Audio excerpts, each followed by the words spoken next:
رايحه فين يا بنت السعادي؟ رايحه في 60 داهيه، مالكش دعوه بيا. في يا بنت ايه اللي حصل؟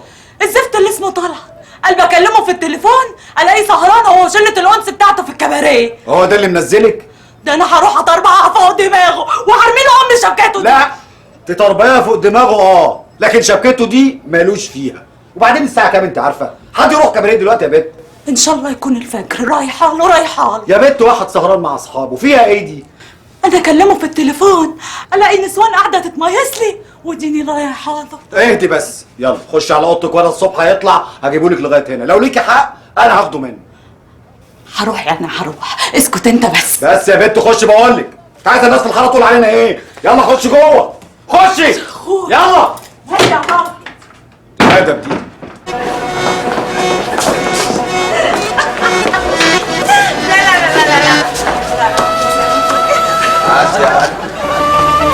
يا عم اخلص.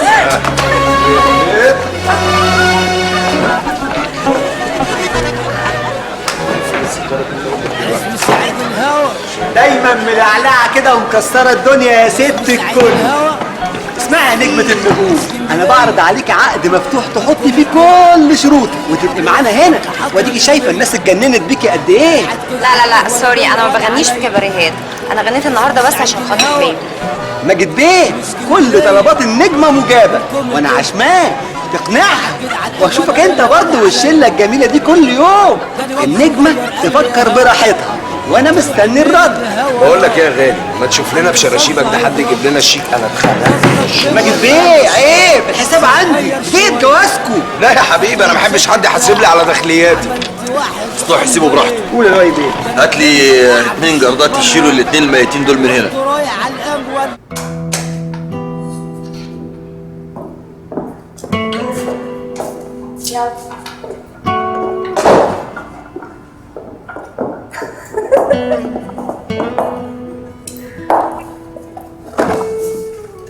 ألف مبروك حبيبتي.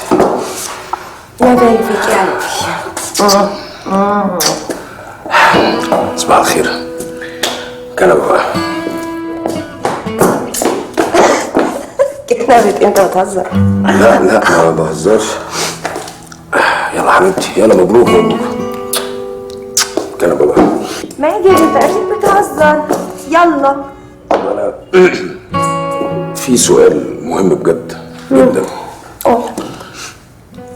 أول يوم دخلت في البيت ده ونمت يعني في البيت على الكنبة، بالنسبة لك يعني ضميرك ما وجعكيش؟ وجعك صح؟ يبقى قدر ما حصلش والكنبة ما تتكررش. وحش. ما انا مش هرتاح ويهدالي بقى غير لما اعرف مين البنت اللي كانت معاك. بنت واحدة دي كانت ماسورة بنات وضربة في المكان. على فكره الواد ده صريح طول عمره. انت هتستعبط منك ليه؟ انت هتقولي ولا مش هتشوف وش تاني؟ يا بنت وعهد الله ما كنت اعرف ولا واحدة فيهم. الواد ده بيكذب. طب اتصلك بماجد تتأكدي من كلامي؟ قلت لكم طبخينها سوا. لا مؤاخذة طلبة. يا بنت مالك وكتاب الله بحبك وما في قلبي غيرك. ماشي يا طلعت، انا هاكل الموضوع ده بمزاجي، لكن ورحمة امي لو رحت اياتها كباري تاني من غيري لكن متجوزه شفيق بشبكتك دي. والواد بصراحة ابن حلال ويستاهل. كان نفسي قوي اروح معاكم فرح ماجد. اكيد ياسمينة كانت زي القمر، بس اعمل ايه؟ فضلت طول الليل اعطس ودرجة حرارتي بقت 40، وانتوا ايه؟ قاعدين تهيصوا وسايبيني. انت مش معايا خالص على فكرة. ايه ده؟ خالد! ايوه دينا. ايه اللي ايوه يا دينا؟ بقالي نص ساعة قاعدة بكلمك وانت ولا الهوا، عمال تهزلي في دماغك وخلاص. انت مش معايا خالص. لا والله معاك. يا سلام. طب لو فعلا كنت معايا قولي انا كنت بقول ايه بقى. بصراحة ما اعرفش. انا فعلا مش معاك. ماشي خلاص، اسيبك بقى تكمل سرحان واطير انا. لا انت رايحة فين؟ اكتر وقت محتاجك فيه. طب خلاص قولي بقى انت بتفكر في ايه وسرحان في ايه عشان احس ان انا يعني ليا لازمه في القعده. قلبي وكلنا على امي اوادي. توحشتني. نفسي اشوفها بس ولو من بعيد. هو انت يعني ما ينفعش تشوفها خالص؟ شوف اكيد ده عم هاشم لو شفنا هيقتلني. ده بيقتلني كل يوم في الحلم، ما بالك لو شفني في الحاجه يعمل فيا ايه؟ طب بقول لك ايه، انا جات لي فكره. ما ينفعش تكلم اي حد من صحابك، اي حد من قرايبك، تطمن عليها منه، وحتى كمان ممكن تخليه يروح لها بالتليفون وتكلمها. تسلم دماغي، بس اكلم مين؟ الوضع عصير ابن خالي ده اكتر واحد بثق فيه. خلاص كلمه دلوقتي. ربنا يخليك ليا. ايوه ده عصران، بقول لك ايه، ما تكررش كلامي. قاعد مع حد؟ انا خالد ابن عمتي. طمنا على امي يا عصران. تعبانه كيف؟ انت بتقول ايه؟ عم مين؟ عم هاشم خدتنا؟ خليهم على الفضل الكريم ازاي؟ اقفل يا عصران اقفل، هكلمك تاني. اوعى تفكر في اللي انا بفكر فيه، ابوس ايدك. عمك لو شافك دلوقتي ممكن يقتلك يا خالد. امي محتاجاني يا دين، ما عرفش اعمل ايه. فعلا ده اكتر وقت امك محتاجه لك فيه. بس بقول لك ايه، انت لازم تهدى وتعقل كده، لازم تفكر في اي حاجه قبل ما تعملها. استر يا رب، انت معاها، انت احسن مني يا رب. اهدى يا خالد عشان خاطري.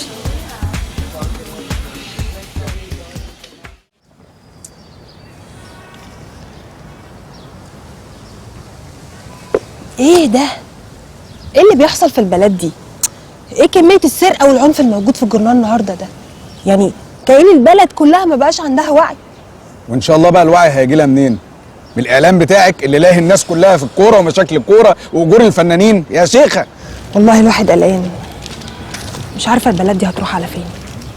ربنا يستر. هاي سام. هلو هاي، ازيك؟ عاملة هاي يا ايه؟ عماد. اهلا. ايه هو خالد زمانكم ما جاش ولا ايه؟ لا خالد ما شفتوش النهارده خالص. ولا لؤي كمان جه. يمكن يكونوا طلعوا في مظاهرات النهارده واحنا ما شفناهمش ولا حاجة. ايه معقول؟ طيب ممكن لو عرفتي اي حاجه بلغيني. اه طبعا اول ما يظهروا هقول لك. اكيد. ها اوكي اوكي باي باي باي باي. هاي سهى. هاي، انا ماجي زميلة لؤي. عارفاكي طبعا يا ماجي، ازاي؟ طيب هو فين دينا ولؤي؟ مش شايفاهم. والله هم بقالهم فتره ما بيجوش. طب ممكن لو عرفتي اي حاجه تبلغيني او تبلغي سهام. خلاص اوكي ماشي. سهى اكيد. اكيد طبعا يا اوكي حبيبتي. باي باي. باي باي. هاي يا سهام، هاي يا عماد. هلو ازيك يا سهى، عاملة ايه؟ يعني ايه يا مازن؟ يعني ايه الكليب مش هيتنفذ دلوقتي؟ ده اسمه تهريج، امال هيتنفذ امتى ان شاء الله؟ والله يا ياسمين انا زعلان ومتضايق اكتر منك. امال في ايه يعني؟ الشركه المنتجه ظروفها زي الزفت اليومين دول، خصوصا بعد ما سوق الكاسيت اتضرب. عشان كده وقفوا تصوير الكليب ده وكليبات تانية كتير. حبيب قلبي، الظروف انتاجيه ايه؟ انت بتصدق الكلام ده؟ والله هم قالوا لي كده في الشركه، انا ما اعرفش بقى. يا خساره يا خساره، الف خساره. كان نفسي اصور الكليب، كان هينقل لي نقله فنيه كبيره جدا. اعمل ايه؟ اعمل ايه؟ انا شايف ان احنا نستنى عليهم شويه، بعد كده واحده واحده نحاول نقنعهم لحد ما يوافقوا ونصور الكليب. هموت يا حمار. بقول لك يا ياسمين، انت هتصوري الكليب ده وبكره الصبح لو عايزه. منين؟ انا اللي هديهولك. طمنيني يا مناضله، عملت ايه في الامتحان النهارده؟ انا مش عارفة ايه كمية الاستهتار اللي بقوا فيها دي. محدش فيهم كده بربطة المعلم يجي الامتحان. انا كلمت ماجد قبل اللجنه بس لقيت تليفونه مقفول على طول. وهم كمان كلهم تليفوناتهم مقفوله برضو. على فكرة دي خطة ومقصودة، ودينا كمان معاهم. كلمتيها على الموبايل؟ هبقى اكلمها اشوف حكايتها ايه. ماجد ده انا بقيتش فاهماه. سيبك منه، انت عملتي ايه بالظبط في الامتحان؟ يا بنتي مفيش حاجة ما حلتهاش، ان شاء الله جيد جدا. هو يعني السؤال الاخير عصلك معايا شوية بس على مين؟ جاوبته. جيد جدا فقط، ده ايه الفشل ده؟ انا الحمد لله بلا فخر امتياز مع مرتبة الشرف. ليه بقى؟ لانكم تقدروا تلقبوني بلقب ملك التوقعات المرئية في اسئلة امتحانات الجامعة. مفيش سؤال توقعته الا وجه وجاوبته 100%. طب وطي صوتك يا اخويا احسن يقولوا عليك مسرب الامتحانات، ودي بقت موضة. انا ما بيهمنيش الكلام ده، انا ما بيفرقش معايا اي حاجة. انما انت صحيح ما قلتلناش عملت ايه؟ انا اه الحمد لله طالعه مبسوطه. لا، ما هو باين على وشك فعلا منتهى الانبساط. الحمد لله عدى تاني يوم في الامتحانات، عقبال الايام الجايه ان شاء الله. المهم ان انت تكوني اقتنعتي بكلامي ان خالد ده فاشل فاشل فاشل. انا مش عارفه ده خالد ده سلبي ليه قوي كده. يعني هو عشان محلش اول يوم في الامتحانات ما يجيش تاني يوم؟ يا بنتي خالد ده كبير ويجري ورا الجاموسه في بلدهم، ده ملوش علاقه بالتعليم اساسا. وقال ايه؟ كان عايز يرتبط بيا. ما ينفعش طبعا يرتبط بيا، انسان لا يعتمد عليه اصلا. ده مفيش واحد فيهم كتب كلمه في اول الامتحانات، ده حتى طلعت عمل له محضر غش. هاي يا جماعه، مع اننا تاني يوم النهارده في الامتحان، ربنا يديكوا طولة العمر، احب ابلغكم بالنتيجه قبل الكنترول ان انا ناجح بتقدير مقبول، جيد جدا، اجتياح مع مرتبه الشرف. يا ابني اللي انت فيه ده، عموما الف مبروك مقدما. الله يبارك فيك يا سام، ميرسي جدا، ربنا ما شفتش ماجد؟ ما تعرفش مش بيجي ليه؟ ماجد مين؟ ماجد. لا اكيد دلوقتي ماجد التعليم مش في دماغه خالص، لانه بقى نجم كبير طبعا. نجم كبير؟ يا رانيا البت سهام دي تكره اي حد في عيشته. انا متاكده ان الحاله النفسيه اللي زي الزفت اللي عند سهى دي بسببها. ايه؟ هي لسه موضوع ايهاب معلق معاها؟ مش هي اختارت التمثيل؟ تستحمل بقى. ايوه. لا لا لا ما اعتقدش. بقولك ايه، انا عايزه اقولك على حاجه. انا اخدت قرار خلاص، مش هكمل امتحانات الترم ده. ما تناقشنيش يا رانيا في الموضوع ده من فضلك، خلاص انا قررت. طب يلا سلام دلوقتي، نتكلم بعدين، يلا سلام. صفية اموري يا ست هاني، مش حضرتك اللي في الدور التاني؟ ايوه انا اللي ساكنه جديد. مالك بتعيطي ليه؟ ابن سعيد يا ست هاني عنده القلب، خدته ورحت بيه المستشفى اكشف عليه. فين وفين لما لقيت حته اقعد استنى فيها جنب السجن. قعدنا نستنى الدكتور 3 ساعات. الدكتور كشف عليه قال لي عايز عمليه ضروري، وعشان نستنى دورنا في المستشفى قدامنا 6 اشهر. الدكتور اللي كشف عليه قال لي ممكن اعملها له في مستشفى خاصه في نفس اليوم. قلت له تتكلف كام؟ قال لي مبلغ كبير قوي، وانا وابوه على باب الله، والواد نايم جوه، صحته كل يوم في النازل، مش عارفه اعمل ايه. خدي دول خليهم معاكي. الف سلامه عليه وربنا يطمنك عليه ان شاء الله. الف خيرك يا ست.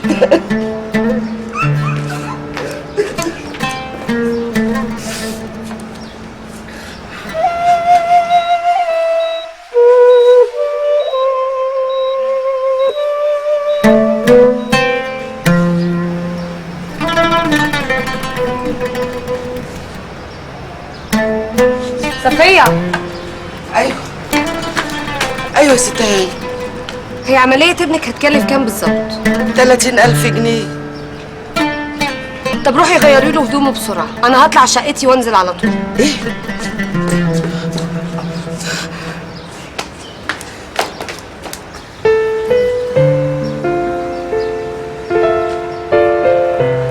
تاكس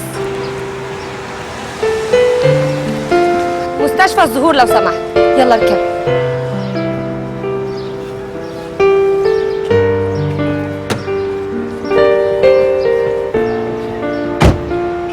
اطلع يا استاذ.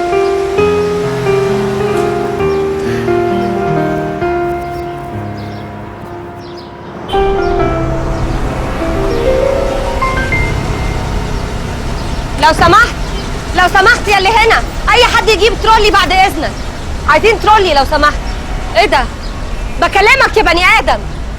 حول الله يا رب، لا حول الله، مش قادره اصدق. بقول لك ايه، ممكن تجيب لنا ترولي لو سمحت؟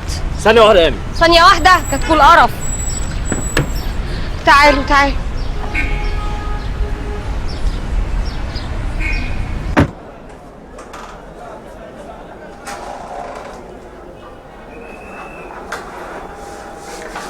هو ده الدكتور اللي قال نيجي هنا؟ يا دكتور احنا عايزين نعمل العمليه سعيد في اسرع وقت. انا جبت لحضرتك الفلوس المطلوبه للعمليه، كل التكاليف موجوده ما تقلقش، بس الولد في حاله خطر اكيد حضرتك عارف. انا بس عايز حضرتك تهدي خالص وتطمني، واحنا نعمل لازم وان شاء الله خير. اوكي؟ بعد اذنك. اتفضل.